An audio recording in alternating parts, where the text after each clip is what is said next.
테크놀로지와 보험이 합쳐있는 건 인슈어테크라고 하는데 AI가 발전을 하는 것의 가장 큰 수혜자가 보험 산업일 수도 있다. 베조스 그리고 일론 머스크 두 사람이 심혈을 기울이는 곳이 어디입니까? 우주입니다. 그렇죠.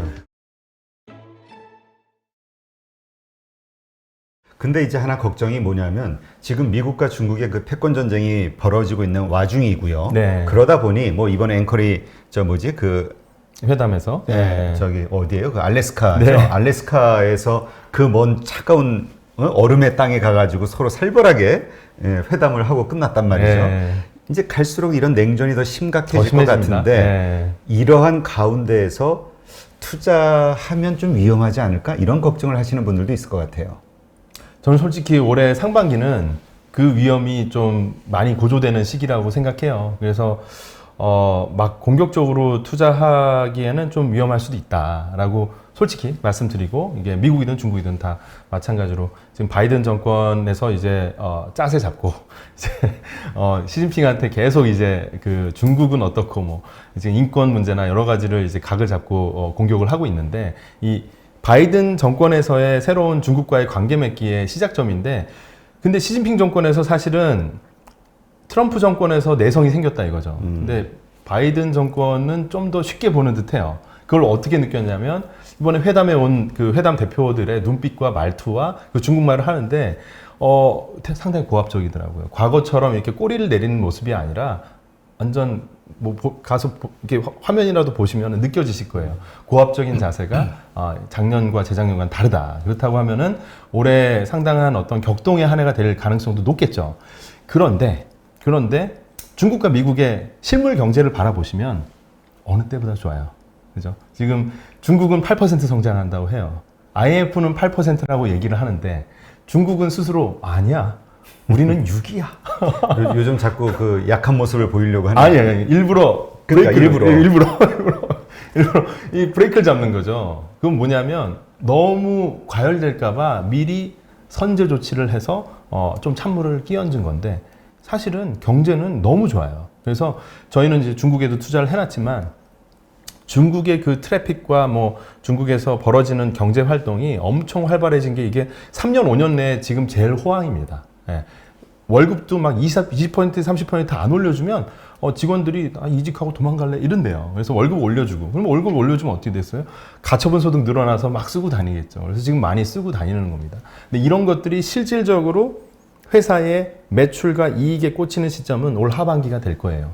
그때 가서는 정부에서 아무리 찬물을 끼얹으려고 해도 재무제표상에 나와 있는 매출이 몇십 퍼센트 올라가고 이익이 얼마가 올라갔어요. 그걸 거부할 수는 없는 거죠. 그러니까 상저하고가 아닐까. 그리고 정치적 어떤 불안정성에 대한 것도 지금 어떻게 보면 한창 격동입니다. 예. 그래서 이런 부분도 한 3개월, 4개월 지켜보다 보면 어느 가닥이 좀 보이지 않을까 싶습니다. 근데 일단 그 말씀하신 대로 기본 미국과 중국의 기본 경제 펀더멘털 자체는 괜찮잖아요. 좋죠. 성장률 예, 지금 예. 좋고. 미국도 좋고. 일단 예. 뭐 그 여러 가지 그 재정 정책을 풀고 있는 상황이기 네, 때문에. 네. 그런데 항상 그러한 또 반대 입장에서 보면은 그러한 어떤 위기 가운데에는 또 기회라는 게 숨어 있잖아요. 맞습니다. 미중 이 네. 갈등이 심해질수록 우리가 좀 바라볼 수 있는 기회의 틈이 있다고 하면 어떤 것들이 있을까요? 그래서 저는 지금 이 순간에도 무난하게 그리고 편안하게 투자할 수 있는 그런 분야는 어디라고 생각하냐면, 일단 여전히 데이터인데, 근데 그 데이터 중에서도 예를 들면 좀 한 반보 정도 더 앞서 있는 분야 말씀드리고 싶어요. 그러니까 작년에는 이제 뭐 나름 적절한 타이밍에 많은 분들이 테슬라에 집중하실 때 중국판 테슬라를 처음으로 이 자리에 와서 말씀을 드렸고요.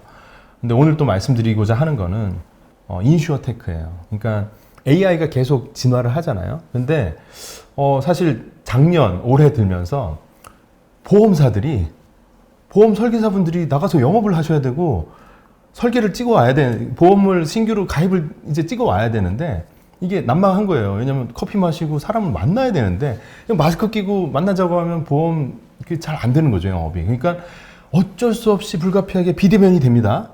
비대면이 되면 사람이 안 만나면요, 설득이 잘 안 돼요. 네. 그럼 이걸 어떡하지? 데이터로 해결을 해야 되는 거죠. 그래서 지금 전 세계에서 가장 진화돼 있고 가장 어떻게 보면 심도 있는 보험 그러니까 테크놀로지와 보험이 합쳐있는 건 인슈어테크라고 하는데 인슈어테크 회사가 어디나 하면 종안보험이에요. 중국의 종안보험. 중안보험. 네, 중안보험. 네. 종안보험의 창업자가 3명입니다. 마윈, 마화텅. 마윈은 어디든 다 끼는 것 같아요. 마윈, 마화텅이 만났다는 거 좀 희한한 일이죠. 마와텀은 누구죠? 텐센트. 텐센트. 넘버원 부호입니다. 지금 마윈은 좀 떨어졌고 마화텅이 1등 부호예요. 중국에서. 그리고 핑안그룹의 마밍저 씨. 이렇게 3명의 회장이 만나서 창업한 회사가 종안보험입니다. 야. 그러니까 망할 수가 없겠죠. 시작부터 금수저인 회사인데 이 회사가 지금 그 중국의 비대면 뭐 이렇게 모바일 온리 이런 그 보험 상품을 판매한 지도 상당히 오래됐고, 그러니까 예를 들어 이런 거죠. 전 세계에 없는 새로운 어떤 아이디어를 되게 잘 만들어요. 그러니까 샤오미 미밴드 달고 뭐 하루에 10,000보씩 걸으면은 이번 달 꾸준히 10,000보를 걸었어요. 빼먹지 않고. 그러면 몸이 건강해지겠죠. 그걸 바탕으로 깎아줘요.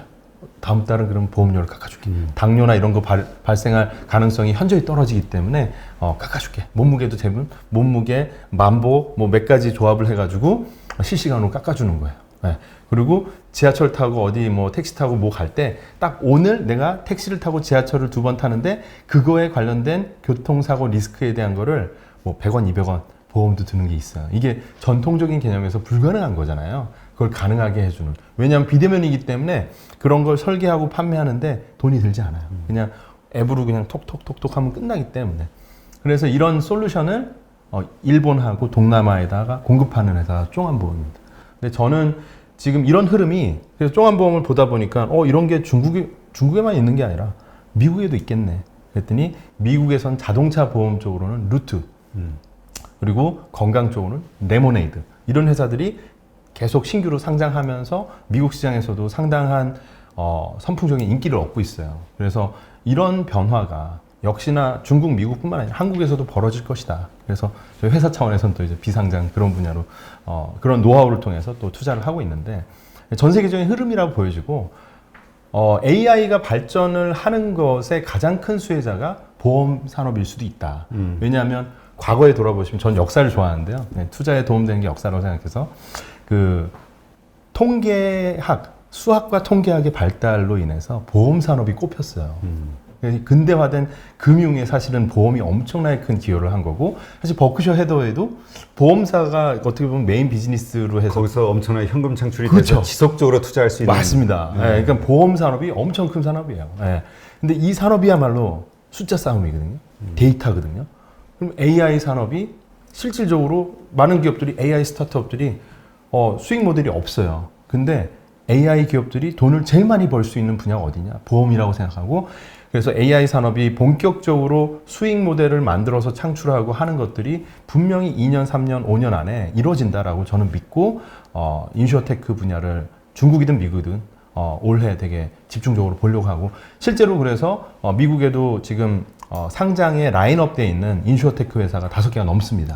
그래요? 네, 지속적으로 전 발굴하고 지켜보다가 상장하면 또 이제 투자하고 또 제 유튜브를 통해서 또 소개도 해드리고 여기 나와서도 말씀드리고 그럴 생각인데, 그러니까 미국하고 중국을 동시에 바라보면서, 근데 근간에는 사실 다시 돌아서 데이터에 기반해서 이 서브 섹터가 어떻게 갈 것이냐. 그럼 이 분야에서 카테고리 킹, 중안보험, 미국의 뭐 루트나 레모네이드 이런 거 지켜보면서 산업의 다이내믹을 바라보는 거죠. 그러니까 지금 말씀하신 것도 상당히 괜찮은 것 같아요. 왜냐하면 네. 이제까지 그 말씀을 듣기 전까지 저는 보험은 사양 산업이라고 생각했단 말이죠. 왜냐하면 그 워낙 저금리 시대가 이어지다 네. 보니까 지금 뭐 역마진 문제로 네. 보험사들이 적자가 뭐 수조대가 넘어가잖아요. 네. 뭐 전에 8조, 10조 이렇게 얘기 들었던 것 같은데. 네.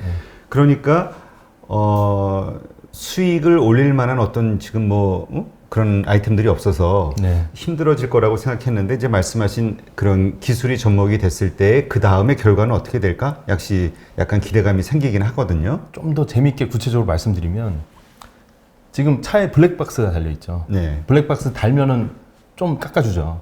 근데 그 블랙박스에 이미지 인식 알고리즘이 탑재돼서 앞차와의 간격, 내 차가 운전하면서 차선을 넘나드는 횟수, 난폭 운전을 내가 했는지 안 했는지를 계속 보험사한테 리포팅을 해주고 한다고 하면은 제가 한 달 동안 드라이빙 하면서 진짜 진짜 조심해서 운전을 했어요. 그러면 깎아주는 거예요. 네, 이번 달은 오케이 2만 원 깎아줄게.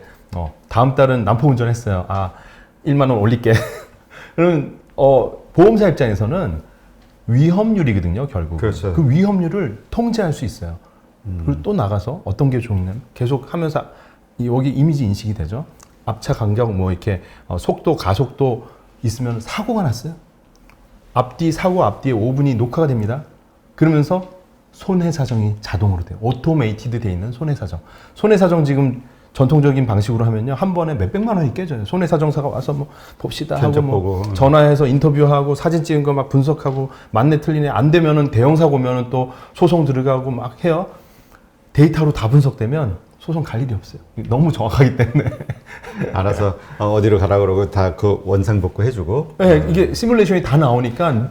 그렇게 되기까지 는 네. 얼마 정도 시간이 남았을까요?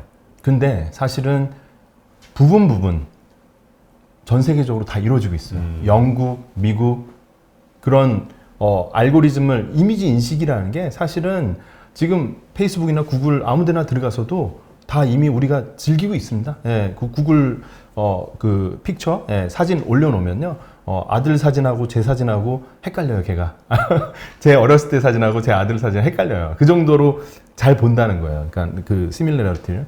그러니까 이미지 인식 기술은 계속 발전하는데 보험 산업이 사실은 좀 꽉 막혀 있는 부분이 있어서 그럼 또 감독과 이런 것들이 있으니까 쉽게 못 받아들였던 거고 이 간극이 진짜 점점 벌어지니까 여길 치고 들어오는 게 인슈어테크 스타트업 기업들이 창업한 지 2년, 3년 만에 바바바바 올라오면서 내가 해볼게. 이 전통 산업에서는 이제 카니발라이제이션이죠. 자기가 자기 살을 깎아먹을 수 있으니까 혁신을 안 하고 있는 거를 그렇지. 그냥 이미지 인식 그리고 생체 헬스 데이터 분석, 웨어러블 기술 해가지고 건강보험이나 자동차 보험을 이렇게 요율을 낮춰줄 수 있는. 그럼 이건 전통적인 보험회사의 입장에서는 도저히 저거는 단가를 맞춰줄 수 없는 거예요. 왜냐면 이거는 웨어러블, IoT, 이미지 인식, AI 기술이 없으면 안 되는 거기 때문에. 예, 그래서 이건 어떻게 보면은 비가역적으로 어쩔 수 없이 불가피하게 갈 수밖에 없는 방향이니까 안전한 베팅이 될 것이다. 그리고 이게 전 좋다고 생각하는 부분은 뭐냐면 인슈어테크는 많은 사람들이 떠들지 않고 있다. 관심을 안 갖고 있다. 근데 AI 기술로 매출을 만들어내고 이익을 만들어내기 때문에 관심을 가지면은 초과 수익을 우리가 낼 만한 그런 가치 있는 분야라고 보고 있습니다. 네. 그러니까 이게 약간 손해보험 쪽에 많이 특화된 이야기네요. 생명보험도 맞습니다. 근데. 생명보험은 근데 이제 반대로 뭐 이렇게 담배를 핀다든가 술을 얼마나 이런 것들에 의해서 이렇게 또 보험료 적용이 될 수도 있을 것 같다는 생각이 드네요. 재밌는 건요. 요즘에는요. 우리나라에도 한 기업이 있는데 뭐 비상장이니까 말씀드리면 원드랍이라는 회사가 있습니다. 그야말로 피 한 방울 톡 떨어뜨리면은 피로 이제 분석이 됩니다. 예, 뭐 테라노스 같은 그래서 느낌이 원드랍 한 번 떨어지면 그럼 들어온 데이터를 또 분석을 해주는 메디에이지라는 데이터 분석 회사가 또 있습니다. 예, 그럼 거기서 생체 나이 분석이 돼요. 그러면 이 피를 가지고 보니까 당신의 지금의 뭐 건강 나이는 뭐 당뇨 나이는 얼마고 뭐 무슨 내장 뭐 여러 가지 나이 분석을 해줘요. 그런데 우리나라가 마이 데이터법이 패스가 됐어요. 그래가지고 우리가 그동안 받은 건강검진 데이터를 내가 동의만 해주면 끌고 와서 여기서 분석시킬 수가 있습니다. 그래서 그 분석의 결과를 또 보험사에 넘겨주고 그러면 이게 스마트한 인슈어테크가 돼버리는 거죠. 이미 그러니까 이런 것들이 준비가 다 돼 있어요. 그래서 이제 그런 변화들이 본격적으로 일어나려는 초입 단계인 것으로 저는 파악을 하고 그동안 저는 인슈어테크를 한 3년, 5년 공부를 해왔는데 근데 올해야말로 본격적인 성장의 원년. 작년에 사실 제가 중국판 테슬라 전기차 그리고 중국의 바이오 산업에 대해서 말씀드렸죠. 대부분 3배, 4배, 5배. 지금 와서 투자하려면 되게 무서운 밸류에이션이 그러니까 이게 있어요. 그 투자의 시점이 상당히 중요할 것 맞습니다. 같습니다. 그러니까 그때 투자하셨던 분들은 상당히 큰 수익을 얻었겠지만 뭐 최근에 투자하신 분들은 요즘 뭐 폭락이 많이 그쵸. 되니까.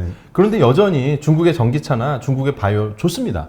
우시 바이오, 우시 앱텍, 뭐 이노벤트 바이오, 중국판 셀트리온, 이노벤트 바이오 계속 갈 거예요. 그런데 그런 종목만 담을 수는 없으니까 텐센트, 알리바바 뭐 올해는 아마 텐센트, 알리바바는 상반기엔 안 담는 게 좋다고 저는 생각하고 빅테크에 대한 어떤 레귤레이션 그 반독점 이슈가 있기 때문에 그러면 지금 신규로 뭘 담아야 되냐라고 했을 때 미국이든 중국이든 저는 인슈어테크를 바라봐야 되고 이건 시대적으로 덜 주목하는데 예, 막 월가나 블룸버그에서 막 떠들지는 않는데 근데 하나하나 뜯어다 보면은 은근히 매출이나 성장이 무섭게 이루어지고 있고 이런 것들이 본격화되는 것은 한 2년, 3년의 시간을 거쳐서 이 분야에서도 50조, 100조 기업이 나올 수 있다라고 하면은 선제적으로 들어가서 그 창업가들의 비전과 꿈을 믿어주면서 한 2년, 3년 버텨야지라고 하고 포트폴리오 한 20개 깔아놓고 있으면은 좋은 일이 있을 수 있습니다. 그러니까 이게 지금 말씀하신 게 결국은 그 미래의 그 흐름 네. 이제 투자하는 맞습니다. 거겠죠. 네. 충분히 이건 이해가 되고요. 네.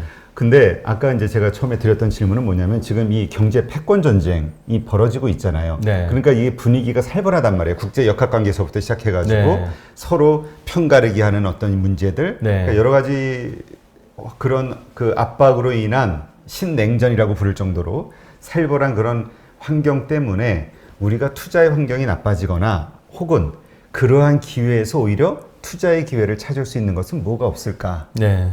우리가 기본적으로- 따져보면 네. 예전에 저 소련하고 미국하고 이게 신냉전 그때 발전한 게 그 사실 뭐 우주 기술이라든가 여러 가지 있었잖아요. 맞습니다. 마찬가지로 이번에는 또 어떤 이런 것들이 없을까 하는 거죠. 사실은 정말 맞는 말씀이시고요. 예. 저는 19년도 말부터도 계속 그 얘기를 했어요. 근데 사실 지금보다 더 살벌했던 시기는 2019년도 연말이에요. 한번 가서 검색해 보시면 19년도 11월, 12월에는 중국은 망할 나라였어요. 왜 트럼프가 당시에 19년도 연말에 트럼프의 상태는 뭐 지지도 많이 받고 있는 상황이었고 힘도 있는 상황에서 거의 풀파워 펀치를 날렸거든요. 중국한테. 그래서 중국은 그때는 진짜로 지금 같지 않았죠. 그냥 꼬리를 착 내렸죠. 아무 말도 안 하고 중국의 언론 보면요. 트럼프가 막 강공을 날리고 트위터에서 뭐 막말을 하더라도 그날 인민일보나 이런데 아무 말도 안 나옵니다. 그러면서 그때 볼 때 저는 느꼈어요. 아, 중국이 몸살이길 하는구나. 그래서 사실 중국 입장에서 제일 힘들었던 시기는 19년도 연말이에요. 네. 그리고 코로나 바이러스로 인해서 어떻게 보면 중국은 빠르게 미국을 쫓아갈 수 있는 추격의 동력을 얻었어요. 역설적으로. 그리고 바이든 정권이 들어왔는데 아무래도 민주당 정권은 아무리 바이든이 센 말을 하더라도 기본적으로 민주당 정권의 전통이 강공은 아니잖아요. 그러니까 시진핑 정권에서 좀 쉽게 좀 더 강하게 나오려고 하는 것 같아요. 그런데 사실 중국과 미국의 패권 전쟁은 그냥 10년의 프레임에서 보면은 어쩔 수 없는 그냥 역사의 흐름이죠. 예. 두 나라가 계속 더 강렬하게 붙겠죠. 그런데 사실은 강렬하게 붙으면서 지금 최근 3년, 5년 바라보시면 미국과 중국의 상대적 국력이 다른 나라보다 더 강력해졌어요. 예. 그 이유는 뭐냐면 두 나라가 경쟁을 뭘로 합니까? 기술 경쟁. 그렇죠. 기술 경쟁. 그래서 이번에도 양회 때, 중국의 양회 때 정치 행사에서 10년 이모 이젠. 예. 10년 동안 하나의 검을 그냥 나는 간다. 예. 이 검이 무엇이냐? AI다. 바이오다. 뭐 우주 기술이다. 막 하면서 막 8가지, 9가지 혁신 기술에 대한 10년 동안 갈고 닦을 그 로드맵을 제시를 했습니다. 그래서 중국은 8에서 6으로 이제 성장률을 감속시키는 것도 뭐냐면 안정적인 장기 성장 속에서 캐시 착착 쌓아나가면서 쌓여진 캐시로 뭐 하겠다? 기술을 발전시켜서 미국한테 털리지 않겠다. 사실 이번에도 반도체 뭐 장비 안 넣어주겠다 막 이러면서 화웨이 뭐 샤오미가 그래서 반사 이익 얻었잖아요. 그러니까 제가 드리는 말씀이 바로 그런 거예요. 네. 그러한 미국과 중국 간의 살벌해지는 분위기 때문에 반사 이익을 얻는 기업이나 산업들, 그게 바로 투자의 기회가 되지 않을까. 저는 여전히 중국의 바이오 산업을 그런 산업으로 봐요. 네. 왜냐하면 여전히 미국의 바이오 헬스 산업에 대비해서 중국의 바이오 헬스 산업은 적어도 5년, 많게는 10년 뒤쳐져 있습니다. 그래서 웨어러블 디바이스 이런 거 저희 뭐 비상장 한국 기업 투자하고 하는 건 이유는 뭐냐면 이 간극이 너무 커서 이 중간을 한국 기업들이 채워주고 있는 거예요. 네. 중국이 미국한테 덜덜 떨고 있어요. 왜? 신약을 안 준다는 거는 목숨이잖아요. 예.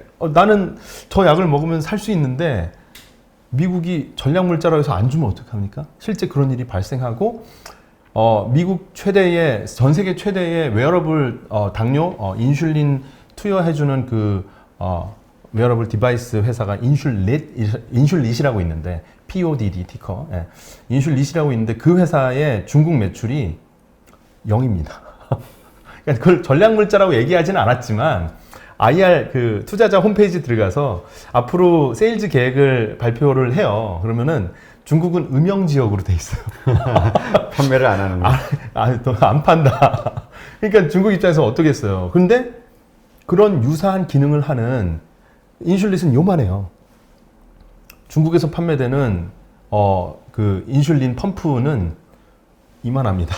그래서 이거를 달고 다녀야 되는 주머니가 따로 허리에 이제 새거로 차고 다녀요. 그러니까 이건 요만한데 이게 완전 10년 차이잖아요. 예, 그러니까 중국이 갖고 있는 컴플렉스, 전략적인 어떤 기술, 그 10년 동안 갈고 닦아야 할 어떤 중요한 분야 중에 하나가 바이오 헬스케어 산업이라고 생각하고, 그리고 또 좀 더 미래적으로 바라본다면 이미 언급해 주셨는데 예, 정말 대표님의 인사이트에 놀라기도 하고 우주입니다. 우주. 예. 그래서 지금 사실은 세계 최고의 부호 2명이 베조스 그리고 일론 머스크 두 사람이 심혈을 기울이는 곳이 어디입니까? 우주입니다. 그렇죠. 예. 우주를 여행 가려고 가는 게 아니에요. 통신, 예.